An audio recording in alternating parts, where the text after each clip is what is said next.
gerbiamas architekte, kaip jūs įsivaizduojate naujovišką biblioteką ateityje? Kokia ji turėtų būti? Na, ateitis tokia bibliotekai yra keistoka, dviprasmiška, mano galva. Pirmiausia dėl to, kad pasaulis eina individualumo kryptimi. Per būtent elektroninės priemonės mes vis labiau užsidarome, vis labiau bendraujame, sakykime, per skaitmeninę laikmeną, ieškom informacijos ir tai yra iš tikrųjų didelė problema. Tai liktai, žiūrint per tą prizmę, liktai biblioteka ir tampa tokiu kaip ir nelabai reikalingų individui elementu. Bet iš kitos pusės mes matome ir kitą dalyką, kad žmonės praranda bendravimo gebėjimus, praranda galimybę savo patirtį išdalinti kitiem betarpiškai. Ir va čia bibliotekai aš matau labai įdomią ateitį, kad tai yra ne tik tai informacijos, ne tik tai patirties sukaupimo vieta, bet ir bendravimo, būtent bendravimo, kaip čia pasakyti, perdavimo arba bendravimo reabilitavimo vieta. Nes iš esmės mes turime dabar naujausias knygas, kurias skaitysim vėlgi elektroniniai laikmenoj.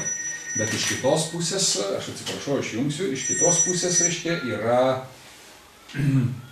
yra ir tai, kad žmogus bendraudamas elektroniniai laikmenoj paliekamas yra vėlgi taip pat vienas su knyga. Perdavimas informacijos, perdavimas patirties betarpiškai yra, man atrodo, pats svarbiausias žmonijos pasiekimas, kada žmonės nuo senų senovės informaciją perduodavo per patirtį. Tai va čia biblioteka, aš matau tokią, kad joje yra ne tik tai skaidrios erdvės, ne tik tai joje yra lengva ir gera, reiškia, rasti bendrauti kviečiančią aplinką, bet ir vieta, kurioje žmonės gali patirtį perduoti vienas kitam akių žvilgsnių, prisilietimu, kavos, sakykime, kvapo aplinkoje.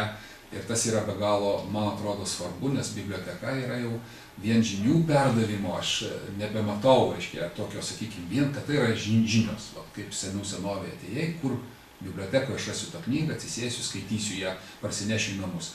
Bet man atrodo, kad kuo toliau, tuo labiau biblioteka taps tokia bendravimo, pasikeitimo erdvė. Tai dėl to, pavyzdžiui, Telšių ir aplamai bibliotekos ateitį matau per būtent galimybę plėsti bendravimą, galimybę pasidalinti betarpiškai. Ačiū.